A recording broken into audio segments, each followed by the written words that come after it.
देहू गावात जसे तुकोबा राहत होते त्याप्रमाणे मंगळवार सुद्धा राहत. अत्यंत तुकोबांचा द्वेष करणारे असे मंगळवार. आणि जेव्हा तुकोबांची कीर्तन सुरू झाली आणि यांच्या कीर्तनाला कोणी येईल आणि त्यामुळे गावातल्या पंडितांचे सुद्धा त्यांना सुद्धा व्यवसाय त्यांचा बोलणा कोणी त्यांची प्रवचनं ऐकायला येईना. आणि या सगळ्या पंडितांनी काय केलं, रामशास्त्री यांना बोलवलं आणि तीन यातीमध्ये जन्माला आलेल्या मुख्या वेदशास्त्र सांगतो त्याला चांगलं शासन करतात. आता त्या काळामध्ये तीन जातीतले जन्माला जे आले त्यांची सावली सुद्धा अंगावर पडता कामा नये असं वागणं होतं उच्चभ्रू लोकांनी. आणि त्यामुळे रामशास्त्री आणि तुकोबा यांच्यामध्ये एक चिकाचा पडदा लागला. आणि या रामशास्त्र्यांनी विचारले, म्हणजे दोन्ही होते, पंडित होते, वेदशास्त्र सगळे जाणत होते, पण अहंकार होता. तुकोबांना विचारले की तू कोण आहेस, हे सगळं लिहिणारा, अभंगातून वेदशास्त्र सांगणारा कोण आहेस. तेव्हा तुकोबा नम्रपणे सांगणार की मला मी कोण आहे कळलं की मी तुम्हाला सांगेन. तुकोबांनी सांगितलंय की मला प्रत्यक्ष पांडुरंगाने येऊन दृष्टांत दिलाय की तुला अभंगशतकोटीचा नामदेवांचा संदर्भ आहे तो तुला पूर्ण करायचा. आणि त्यामुळे ही पवित्र शक्ती माझ्याकडे आलेली आहे. आता या शास्त्रींना वाटतं की आमच्यासारख्या चौकात बरोबर येत नाही आणि तुझ्या चौकाला ते काही नाही. आत्ताच्या आता तू लिहिलेले सगळे अभंग इंद्रायणीमध्ये बुडवून टाकायचे. भक्तांची इच्छा असं म्हणून ते अभंगाचं तुकाराम गाथा हा घेतलाय. आणि विठ्ठलाचं नामस्मरण करत इंद्रायणी कशी केली आणि तो गाथा पाण्यामध्ये सोडलाय. अत्यंत वाईट वाटत होतं. आवडीला तर जास्त वाईट वाटतंय, कारण सगळं संसार सोडून त्याच्यामध्ये ते वेळ घालवत होते आणि यांच्या सांगण्यामध्ये मी शाळेत होता होता 13 दिवस झाले उपोषण केले आणि प्रत्यक्ष इंद्रायणी तो गाथा अर्थामध्ये आणून दिला. पण इकडे काय शास्त्रीयांची काय कथा झाली, मोठ्या पूर्वीमध्ये कसा त्याचा सगळा विनोद केलाय, त्याच्यामध्ये गेलाय आणि मध्ये माध्यान्ह स्नानाची वेळ झाली म्हणून अनवड चहाच्या त्या तलावामध्ये पुष्करणीमध्ये स्नान करत शुक्रवार होता. तेव्हा अनवड चहा रिक्षा मागून आला आणि म्हटलं, हे बहमन जल्दी स्नान करतो, आम्ही स्नान करतात. आता हे म्हणते, अरे मुसलमानाचा शब्द सुद्धा ऐकत नाही आणि तू माझ्याशी बोलतोस. आणि तेव्हा त्यांच्या मुखात शब्द गेले ऐसनी तैसे आणि स्नान करून हे बाहेर येत आहे तर अंगाची लाही खाली गेला. पुन्हा पाण्यात जावं, पुन्हा बाहेर आलं की अंगाची आग होती. काय करावं सुचते ना. त्या एकाला सामान्य या मुसलमानाचा शासनाला भोग. शेवटी विद्यार्थ्यांना आपल्या शिष्यांना सांगितलंय की माझ्या अंगावर पाण्याच्या गळ्या ठेवा, त्या सुटल्या त्याच्यावर पाणी घालत मला आळंदीपर्यंत न्या. सोपे पावले पण तरी शिष्यांनी आळंदी काढली आणि ज्ञानोबा माऊली पुढे रामशास्त्री त्यांना विनवणी करतायत की काय असा माझा अपराध झाला की माझ्या देवाचा रामशांत मी सांगितलंय की तुला तुझं हित जर हवं असेल तर तू ज्याचा अपमान केलाय त्याला शरण कर. आणि मग हे रामशास्त्री तुकोबांना शरण येत आहे. आणि मग पुढे यांनीच त्यांची आरती केलेली आहे. पण इतका त्रास देऊन सुद्धा क्षमा करणारे हे तुकोबा आजचा निरूपणाच्या अभंगात सांगताय. क्षमा शस्त्र जया हाती नरकराचे हाती दुष्टकाय क्षमा हे शस्त्र सांगितलंय तुकोबांनी.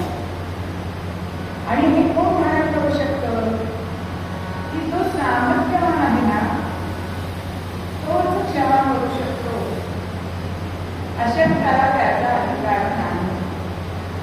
समजा रस्त्यामध्ये ट्रक आणि टू व्हीलरवाल्यांची अपघात झालाय तर टू व्हीलरवाला म्हणू शकतो का ट्रकवाल्याला गाडी कुठं सोडून दिलं नाही चालत. ट्रकवाला म्हणू शकतो जो सामर्थ्यवान आहे तोच क्षमा करू शकतो. मग त्याच्यासाठी तुम्हाला एक सोपं उदाहरण देत आहे की पुढं आम्ही तेथे पडला लावा होईल.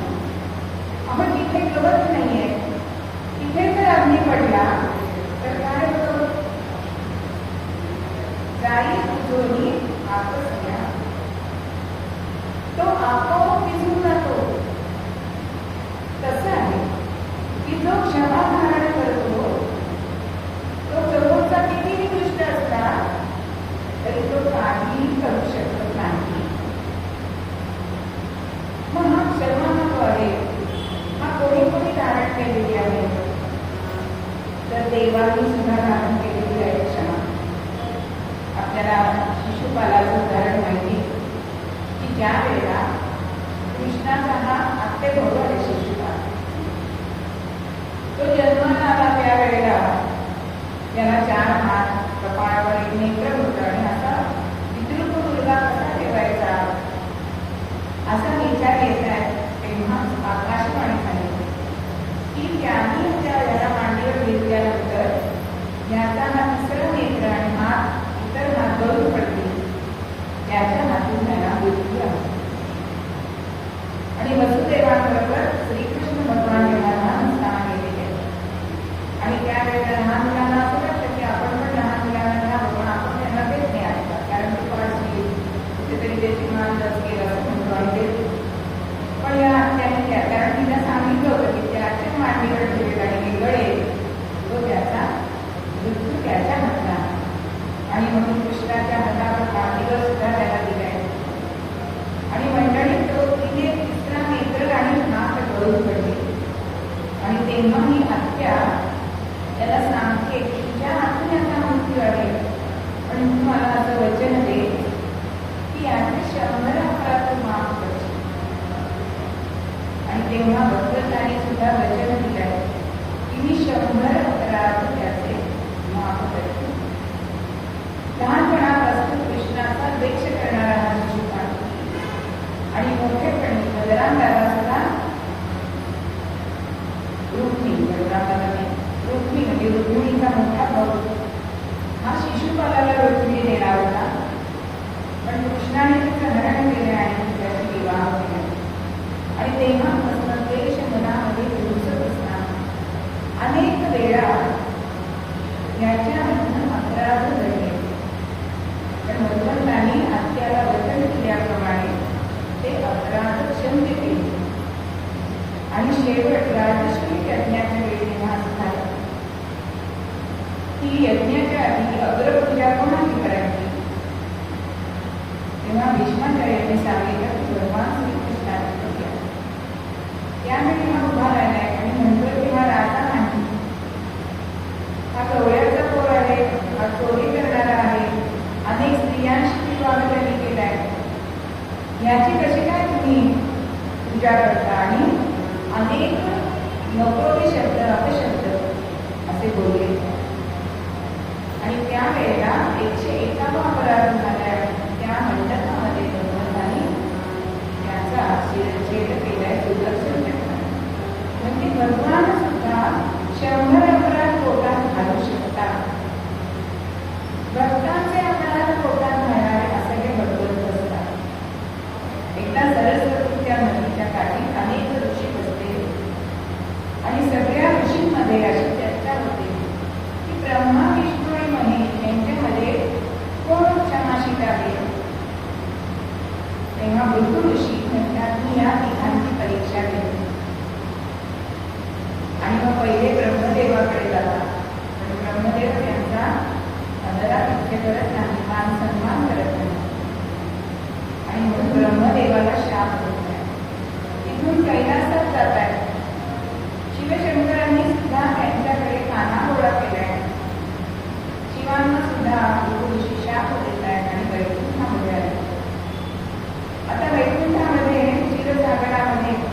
निद्रा करणारे भगवान विष्णू, लक्ष्मी माता पादसंवाहन करत होती, पण झोपेत असलेले विष्णू त्यांना कळलेले नाही आणि त्यांनी दत्ता प्रहार त्यांच्या छातीवर वक्षस्थलावर केला.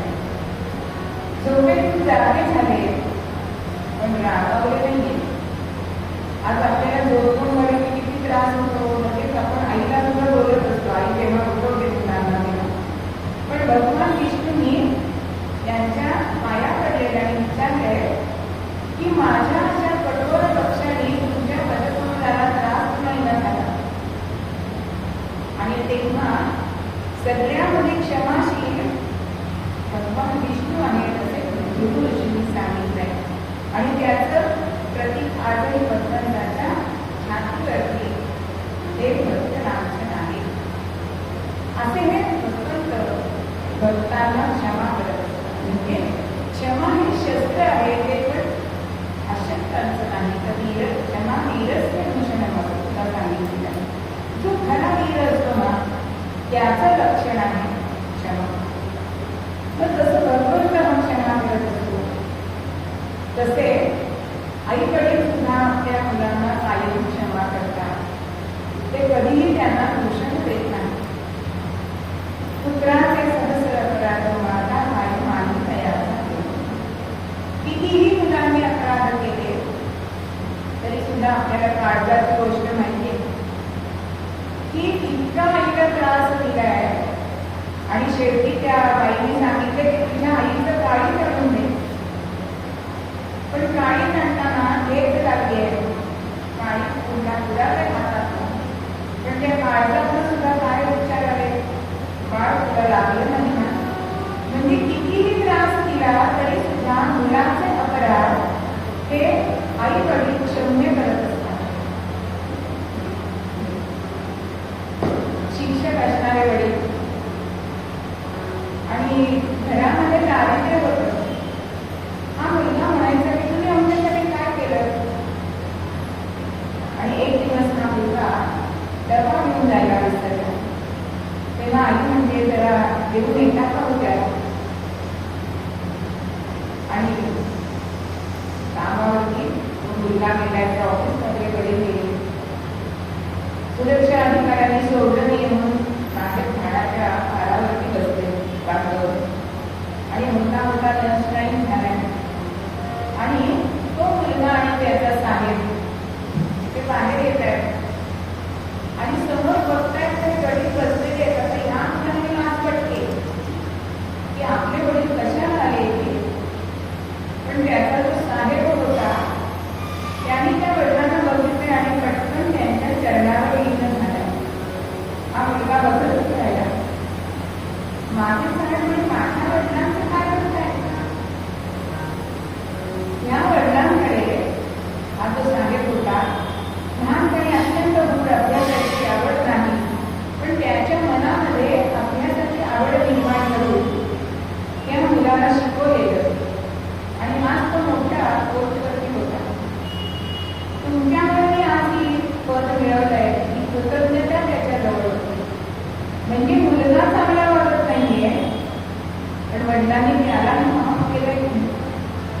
असे आई वडील आपल्या मुलाचे सहस्र अपराध पोटात घालत असतात. पण संत असताना त्यांचे अपराध पोटात घालण्याची संख्या नसते बघा.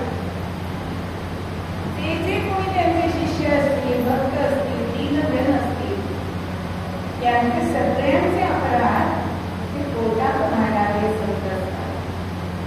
कारण संतांचं क्षमा हे भूषण सांगितलं. कितीतरी अशा कथा संतांच्या जीवनामध्ये आपल्याला दिसतात की ज्या वेळा हिंदूला उद्बोधन धारण केले असताना जे इनामदार होते ते सश्रद्ध होते आणि बायको नास्तिक होते. महाराजांकडे पाहून त्यांना असं वाटलं की आम्ही आपल्या बागेमध्ये तरी घरात येणार नाही पण आपल्या बागेमध्ये राहावं म्हणजे आपल्याला त्यांचं दररोज दर्शन घेता येईल. आणि महाराजांना विनंती केली आहे, महाराज त्यांच्या बागेमध्ये राहिला. कशाला आहे बघा. दुसऱ्या दिवशी बाई. त्यांना खायला देण्यासाठी म्हणून विचार करत होती काय द्यायचं, म्हणून तिखटाचे लाडू द्यायचं आणि एवढे 10-12 लाडू त्यांच्याकडे घेऊन महाराज बसले आणि जसा पेढा खाला तसे नुसत्या तिखटाचे लाडू महाराजांनी खाल्ले. थोडं आश्चर्य वाटलंय, पण असंच एखाद्याला तिखट खायची सवय असते म्हणून खाल्ले असतील. आता दुसऱ्या दिवशी स्वयंपाक करताना यांना काय द्यायचं असा विचार करते आणि सहज लक्ष चुलीत त्या निखाऱ्याकडे गेलं. आता निखारेच त्यांना आपण उद्या द्यायचं. दुसऱ्या दिवशी दुपारच्या वेळेला तिची बाईने चांगल्या परातभर निखारे घेतले आणि महाराजांकडे आणून ठेवले. महाराज परत तिच्याकडे दयार्थ बुद्धीने बघतायत, दृष्टीने बघतायत आणि एक एक निखारा खायला सुरुवात केली. परातभर निखारे महाराजांनी खाल्ले आणि माय आजचा पदार्थ खूपच छान झालाय, अजून थोडे असते तर देशी. आता मात्र या जिजीबाईंची अवस्था अशी झाली आहे की आता हे साधे सुद्धा नाहीये. जर आपल्याला त्यांनी शाप दिला तर, आणि म्हणून शरण गेली. जेव्हा महाराज म्हणतात आपल्याला त्याची परीक्षा नाही ना, त्यांची परीक्षा घ्यायची नसते. कोण कोणत्या योग्यतेचा आहे हे आपल्याला माहीत नसते. त्यामुळे असे प्रकार करायचे नाही. पण जिजीबाईंना रागावलेत का महाराज? उलट तिच्यावर अनुग्रह केलाय. आज इंदूरला या इनामदारांचं महाराजांचे स्थापित राम मंदिर आहे. असे हे संत असतात की कितीही समोरचा दुष्टपणे वागला तरी सुद्धा त्यांना क्षमा करणार. म्हणून क्षमा हे संतांचं भूषण सांगितले. हीच गोष्ट गजानन महाराजांच्या आपल्याला गजानन विजयमध्ये दिसते की पाटलांची मुलं त्यांना सांगतायत की आमच्याशी मल्लयुद्ध करत आणि एक तरी उसाचा रस, कांडाचा रस काढून द्या. पण हे संत असतात ना, ते लहान मुलं कशी वेगवेगळे खेळ खेळत असतात तसे हे समोरचे खेळ खेळत आणि म्हणून शांत बुद्धी असे संत करत असतात. अशांना काय म्हणलेलं आहे?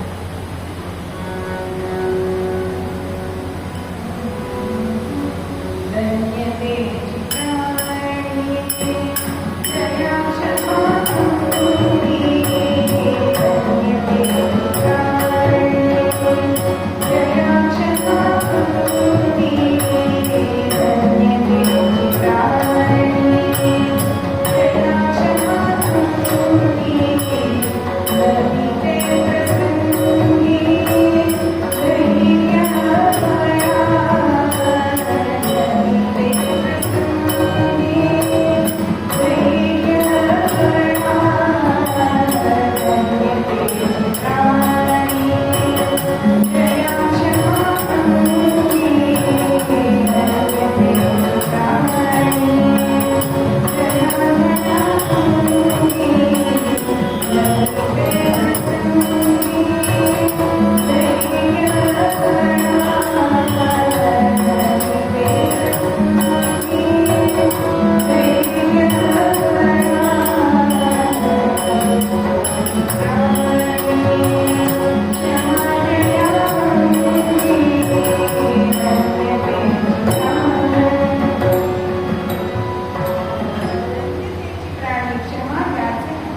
एखादी चूक अपराध हा कधी करतो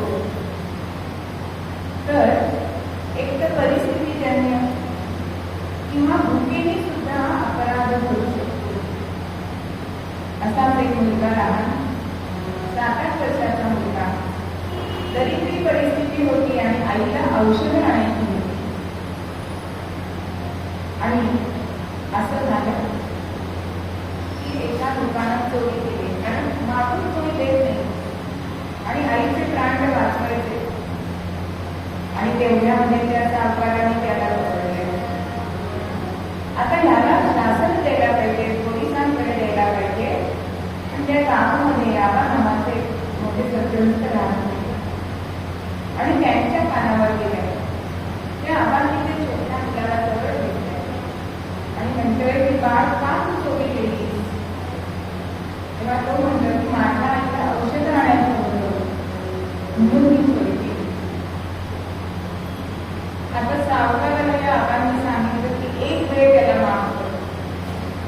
म्हणजे कधी कधी तुम्ही झाला म्हणजे जेव्हा तू छोटी चूक असते ना तेव्हा जर माफ केलं तर त्याचं आयुष्य सुधारू शकतं. म्हणून क्षमा हे शस्त्र सांगितलेलं की समोरच्याने तर समोरच्याला क्षमा केली आणि तो मुलगा खरोखरच पुढे मोठा व्यापारी झाला. कारण परिस्थिती त्याच्यामध्ये वेळ आणली. आपण 2 अक्षय बाराचा सिनेमा पाहिला असेल की कैद्यांना सुद्धा चांगलं बनवणारे ते सगळे परिस्थितीने गुन्हेगार झाले आणि म्हणून तो जेलर असतो तो त्यांना भाजीपाला लावून त्यातून उत्पन्न मिळवून असं त्यांना जीवन कसं जगायचं यासाठी मदत करत असतो. आणि ते सुद्धा सुधारतात. म्हणजे अपराधाला एक वेळ आपण क्षमा केली तर त्याचं जीवन सुधारू शकतं. भगवान श्रीकृष्णांच्या लीलामध्ये आपण कार्यवर्धन ही कथा ऐकतो. तर भगवंतांनी तो त्याला मारून टाकलाय का? इतका त्याने अपराध केला होता की यमुनेचं जळ त्यांनी मिश्रित केलेलं होतं की वरून पक्षी गेले तरी सुद्धा ते मरून पडत इतकं जहाज त्या यमुनेमध्ये या कार्याने सोडलेले होते. परंतु एक संधी द्यायची आणि शिवाय त्याच्या स्त्रिया म्हणजे त्या नारी फक्त त्याला शरण आलेल्या होत्या आणि म्हणून कार्याला त्यांनी सोडून दुसरीकडे जाऊन राहा. म्हणजे पर्यावरणपूरक असं करणारा हा भगवंत त्याला एक वेळ माफ केल्या आणि जर सुधारणा नाही तर मग शिक्षा करणं अनिवार्य आहे. पण क्षमेने अनेकांची जीवन ही नक्कीच सुधारतात. मग असं असतं तरी सुद्धा काही ठिकाणी क्षमा करणं हे अत्यंत चुकीचं आहे. तर 3 ठिकाणी आपल्याला क्षमा करू नये असं सांगितलं. कारण क्षमा हे धर्माचं एक अंग सांगितले, धर्माचे 10 अंग सांगितले, त्याच्यामध्ये क्षमा हे धर्माचं अंग सांगितले. म्हणून क्षमेला सोडायचंच नाही. पण जो कर्तव्यकारी आहे कर्जाला कधी माफी देत नाही असं सांगितलं. पूर्वीच्या काळी कर्ज असणं म्हणजे राजीपणा घेणं होतं. पण आज कर्ज घेतलं नाही तर म्हणतात का वेळेला तुम्ही मिळतं कर्ज तुम्ही घेतले कर्ज. तुम्ही असं म्हणायचे की अति कर्ज त्याला नाही लाज. पण एखाद्याचा 1 रुपया जरी राहिला तरी पूर्वीच्या लोकांना झोप येत होती. आणि हल्ली तर सगळं क्रेडिटनी सगळं करतात. ट्रीप सुद्धा हल्ली क्रेडिटवर मिळतात, नंतर पैसे करा असं सांगतात. म्हणजे व्यवसाय चालत नाही म्हणून त्या लोकांना आमिष म्हणून त्याचं त्यांना माहिती. पण ज्या वेळेला हप्ते भरले जात नाही तेव्हा काय होतं? घरात येऊन त्या वस्तू उचलून घेऊन जातात. म्हणजे किती शर्मेची गोष्ट आहे. म्हणजे मुद्दल भेटत नाही, उद्याच कसं भेटणार. म्हणून कर्जाला कधीही माफी देऊ नये. एकदा एक राज्यामध्ये दुष्काळ पडतोय आणि राजाने सगळ्या शेतकऱ्यांचं कर्ज माफ केलं. उलट त्यांनाच दररोज जेवण देण्याची सोय केली. आता पूर्वीचे राजे उत्तर पाणीपुत्र देशामध्ये देश बदलून सगळा बातम्या ऐकत असत किंवा दूध पाठवत असत.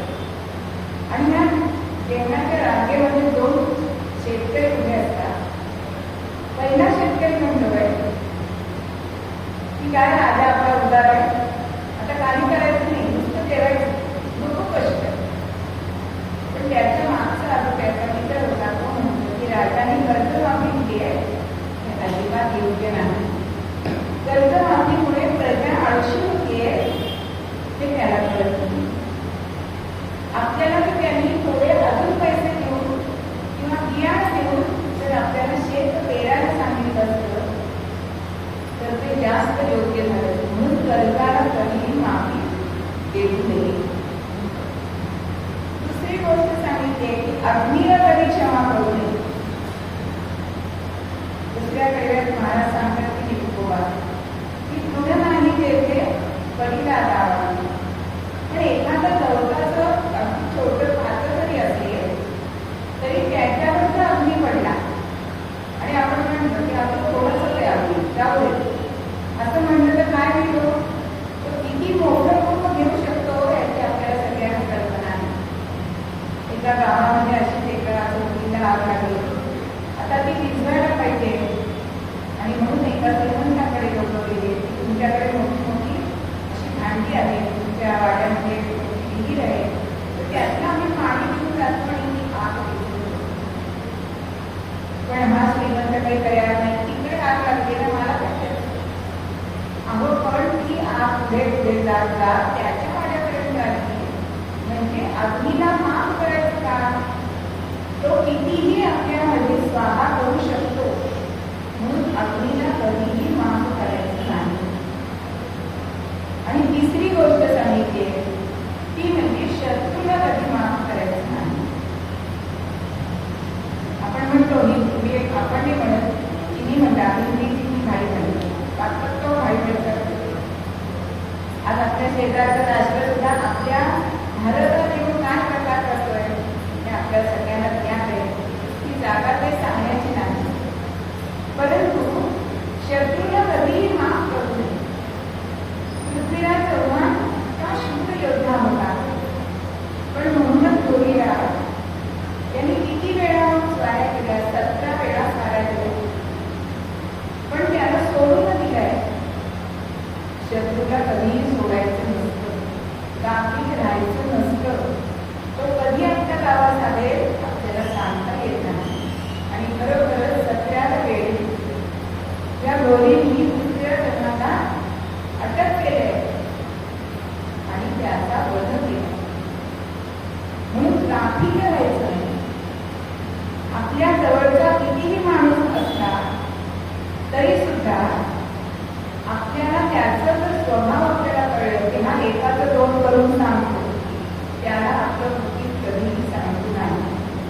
रामायणामध्ये सांगितले रावणाला तेव्हा दुःख झालं, ते मेल्यानंतर प्राण जाताना लक्ष्मणाला रामाने सांगितलंय की त्याला विचारले की तुला काही उपदेश सांगायचे का. तेव्हा रावणाने सांगितले की आपलं बुद्धीत कोणाला सांगू नये. किती क्षणाला बुद्धीत मारतो म्हणून त्याचा मृत्यू झाला. म्हणजे शत्रूला कधीही आपण माफ करायचं नसतं. पण संतांचं क्षमा हे भूषण आहे. म्हणून वाल्मिकी रामायणामध्ये सुद्धा गांधीजी सांगतात की क्षमा दान, क्षमा धर्म, क्षमा सत्य. क्षमा ही सत्य आहे, तो दान सुद्धा आहे. कारण प्राणदान सुद्धा तुम्ही या क्षमेतनं देऊ शकता आणि एखाद्याचं भलं करू शकता. म्हणून पुन्हामुळे क्षमा सर्वांचे स्वहित, म्हणजे आपल्याबरोबर लोकांचं सुद्धा क्षमा हित साधू शकते. त्यामुळे शांतता होते की समोरचा किती रागवला आणि आपण रागवलो नाही तर शांतता राहते. म्हणून आपल्याकडे असं म्हणते शकतात की दया क्षमा शांती देते देवाची करते. भगवंत सुद्धा क्षमा करतो, आई वडील क्षमा करतात आणि सद्गुरू संत क्षमा करत असतात. हे आपण बघितलं आणि कोणाला क्षमा करायची नाही हे सुद्धा बघितलं. पण क्षमा हा धर्म सांगितलाय आणि तो धर्म आपण सोडायचा नाही.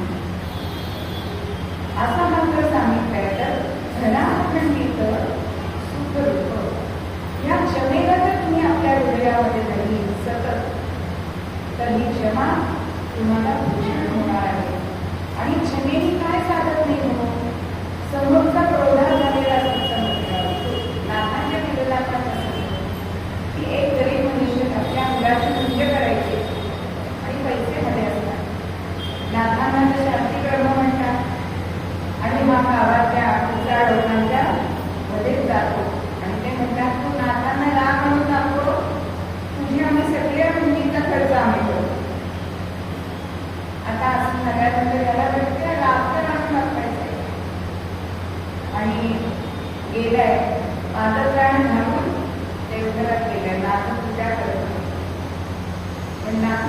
नाही, कारण नजर चुकी झाली असेल असं म्हणाले. आता ही कृती करून सुद्धा नाथ राबवले नाही, आता काय करावं? जेवायची पंक्ती बसते, विश्रामाई वाढतायत, नाथ बसले, त्याच्यापुढे हे ब्राह्मण बसले आणि ते ब्राह्मण एकदम उठले आणि विश्रामाईच्या पाठीवर जाऊन बसले. वाढता वाढता नाथ राबवले नाही, विश्रामाई राबवल्या नाही का? नाथ म्हणताय देखील लहाने सांभाळून वाढावं. तेव्हा विश्रामाई सांगतायत मला हल्लीला पाठीवर घेऊन वाढायची सवय आहे. असे 2-3 प्रकार केले तरी नाथ आणि विश्रामाई ती राबवत नाही. शेवटी हा रडून तिला आलाय आणि शर्ट केलाय. म्हणतोय की माझं चुकलं, त्या लोकांच्या बोलण्यामध्ये मी आलो आणि त्यांनी मला पैसे लावले की तुम्ही नाथांना राखून दाखवा, आम्ही तुम्हाला मुंजीचे पैसे देऊ. मग नुसती क्षमा नाही केली तर नाथांनी त्यांना मुंजीसाठी द्रव्य सुद्धा दिलं. म्हणजे क्षमा किती असावी संतांकडे हा आपल्याला घरच्या चरित्रातमध्ये घ्यायचं आहे. म्हणून तुका म्हणे क्षमा साधे स्वरूप म्हणून घरा अखंडित सुखरूप, ही सगळ्यांना शांती देते, समाधान देते. अशी क्षमा ती जर आपण धारण केली तर अशा क्षमेने काय साध्य होणार नाही, तर सगळं साध्य होईल. म्हणून मूळ सत्या आम्हाला लोकमागे शस्त्र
कोणाचा मुलगा म्हणून घेतला तर आपल्या जीवाला कोणा तत्वा येईल. आणि ही शेतकऱ्यांना कृतज्ञता एवढी छान झाली आणि त्यातली जर आपण काही कन्सेप्ट घेऊन की तुम्हाला मुलगा हालवून देतो एवढी ही धरणी पुढे आहे म्हणून तुम्ही तुमचा आत्माला सुद्धा शांत करा असं तो सांगतो. पण समर्थ म्हणताय विचारल्याशिवाय कळचं तोडायचं नाही करत आणि समर्थांची आज्ञा घेतली. समर्थांची आज्ञा घेतली गेला पैलती तेथेची चिया काठराची विचारोनी पाच कणसे देही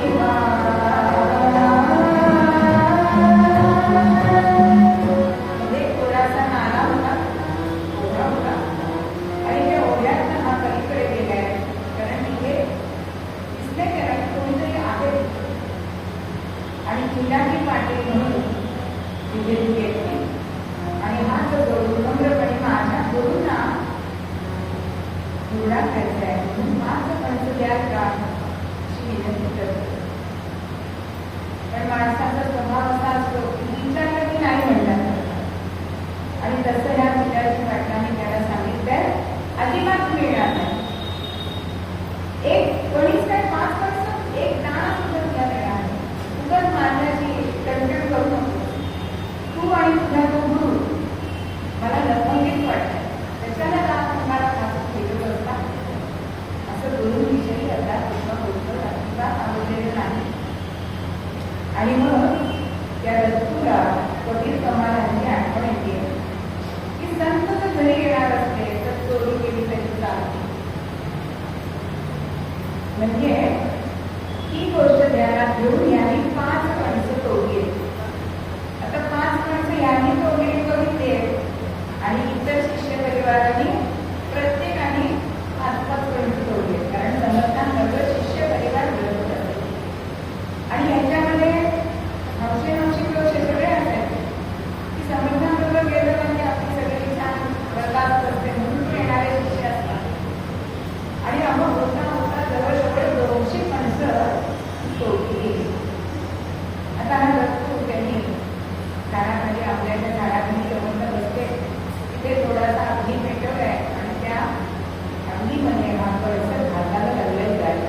सगळे बघून भयभीत झाले. कोणी म्हणजे त्याला अडवण्यासाठी पुढे येत आहे. समर्थ म्हणते कोणी तुझे एवढं का असं झालंय. आणि हा तिलाही मोठ्या गुणीत होता की कसं मी या साधूला वटणीवर आणलं. चोरून करून सगळी लागलाय. आता दुपारच्या वेळेला आला त्यावेळेस तुम्हाला घरी निघालाय. अगदी निशीला वेळ दे, लोकांना सांगत बघा कसे ते साधू असतात, कशी मी त्यांची जिरवले, असा मोठा शेकी येतच जातो. आणि त्याच वेळेला शिवराय तिथे कुठेतरी आले. त्यांना कळलंय की माहुलीमध्ये समर्थांची स्वारी आली. आता इतक्या जवळ आपली गुरु माऊली आली आहे, आपण त्यांचं दर्शन घेऊया. म्हणून समर्थांच्या इथे शिवराय येतात.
आणि मनात एक इच्छा उत्पन्न झाली की आज आपल्याला गुरुपंक्तीचा लाभ मिळाला तर कविता सृष्टीचा योग. समर्थांना विचारत आहे की आज आपण आमच्याबरोबर पूजन करा, खूप इच्छा आहे. समर्थाने लगेच होकार दिलाय, विनंतीचा स्वीकार केलाय आणि स्वयंपाकाची सिद्धता करायला सुरुवात. आता दुपारची वेळ झाली आणि माध्यान्ह स्नानाची वेळ झाली. शिवराय यांना असं वाटतं की गुरुजनांचा लाभ मिळणार आहे, पण आज आपण गुरुंना स्नान घालूया का? गुरुंना स्नान घालणं, आईवडिलांना स्नान घालणं याच्यासारखं पुण्य नाही. आणि त्यालाही होकार दिलाय. आता समजते का इथे पाषाणावर बसले, कपणी काढली आणि काय असते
असं म्हटल्यानंतर समर्थ सुद्धा म्हणतात की मला पण त्याला शासन करायचं चालू, पण संतांची लीला आपल्या लक्षात येत नाही.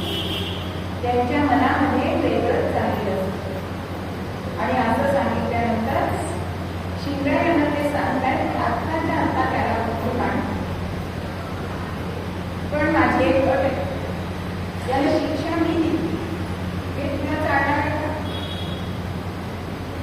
शिवराय म्हणतात मला म्हणतात शिक्षा मिळेल, त्याला शिक्षा मिळेल हे महत्वाचं ना, कोणी पण येईल म्हणून मी तिथं फारच आहे आणि म्हणून पुढचं पाठवलंय.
आणि आता मगाशी जे त्याचं कौतुक करत होते ना, संकट आहे का शरीरे साधना, म्हणजे लोक दोन्हीकडनं बोलत असतात. साधूची शेवटी विरोधी म्हणून त्याचं कौतुक कमी केलं, पण आता त्याच्यावर संकट आलंय म्हणून तीच लोक गावातली म्हणताय की आम्ही सांगत होतो साधूला मध्ये चढून राहील. म्हणजे लोकांचं बोलणं किती आपल्या मनावर घ्यायचं आपण ठरवायचं. आता मात्र ह्याला मी समजेल आणि आता करायचं काय. गतिमान करून शिवराय यांच्याकडे उभा राहिला, त्याला केलंय मागोमाग त्याची मुलं, ती लहान मुलगी होती, त्याची पत्नी, त्याची आई, असे सगळे जण त्यांच्या मागून शिवराय यांच्याकडे गेले. आता शिवराय म्हणतात की द्या शिक्षा. तेव्हा सर्व म्हणतात अरे शिक्षा तर द्यायचीच आहे रे, पण त्याला आधी देवाला तर बसूया. आता राजाला कळेल ना नक्की समर्थांच्या मनात चाललंय काय, पण आपल्याला समजत नाही ना, त्यापेक्षा आज्ञा मागावी मोठं वाटतं आणि म्हणून त्याला त्या पंक्तीमध्ये बसवलं. म्हणजे संतांची लीला आपल्याला कळत नाही. आता जेवण झालंय आणि ह्याला जेवण जायचं, जसं शेतीला बांधलंय बळी देण्यासाठी, तर त्याला तिला कळतं कशासाठी आपल्याला बांधलं आणि पुढे कितीही रात खेळली तरी तिला कसं जेवण जात नाही, तसंच ह्या चिरागीचं झालं. जेवायला बसलाय नाही पुन्हा घास गोड लागला, मोठा मोठा भोजन झालाय, सगळे जण होते. आता शिवप्रभू पाठ बघताय की समर्थ कधी शिक्षा देते आणि समर्थांनी शिवराय यांना आज्ञा केली.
अवस्था तर बघायलाच नको.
घडलाय पण जन्मात फुटला असं सगळं त्याला म्हणताय.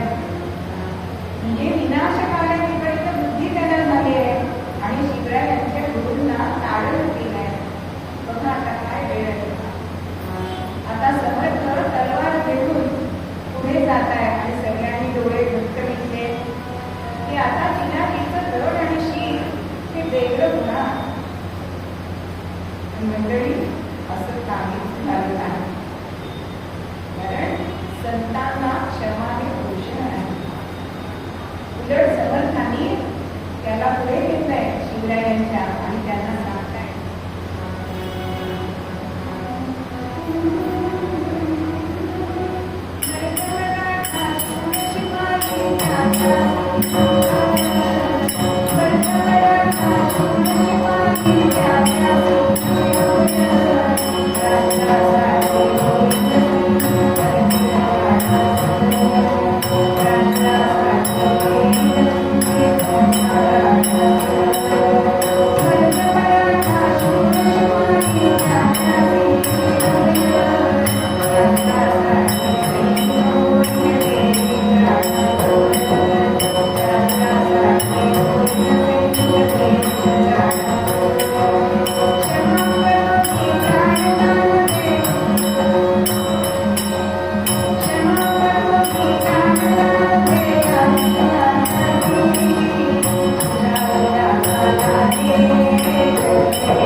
राज्य मोठं करू शकेल.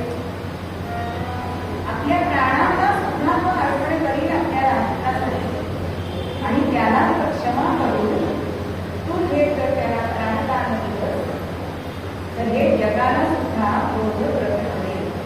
कारण राजा जसं वागतो तसं प्रजा वागतो.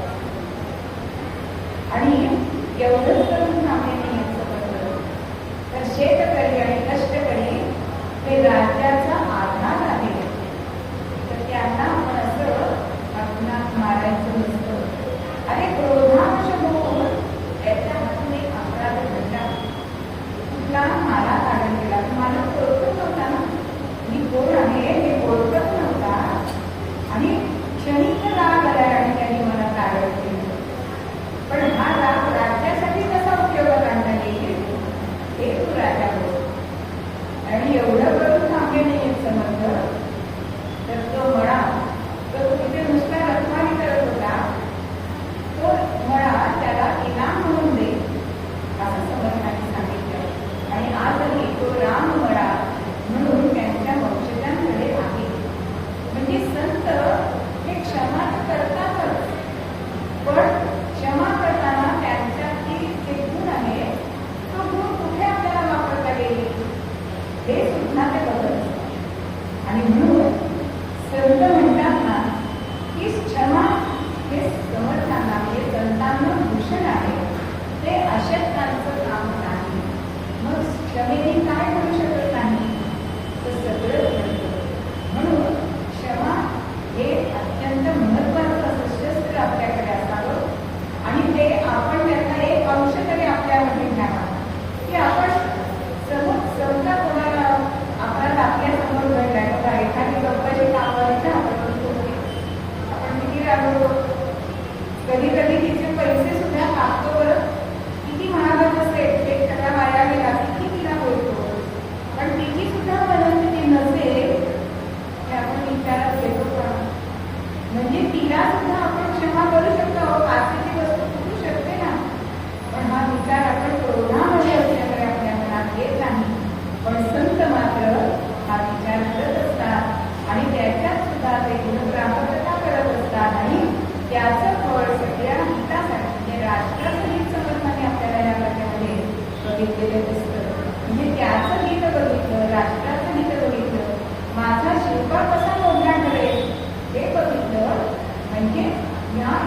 क्षमेने एवढे सगळे गोष्टी इथे आपल्याला प्राप्त झाल्या. म्हणून क्षमया किंच साध्यते ते आपल्याला दुसऱ्या श्लोकामध्ये सांगितलंय की क्षमा हे भूषण आहे आणि प्रत्येकाने थोडी तरी क्षमा आपल्या अंगी बाळगावी, कारण ती सुखरूप आहे. म्हणून तिला धरा म्हणजे सुखरूप. ती प्रत्येकाचं हित बघत असते आणि क्षमा करणारा हा मोठा असतो बरं का. अपराध करणारा त्याच्याकडे अत्यंत लहान असतो आणि क्षमा करणारा हा मोठा असतो. आणि म्हणून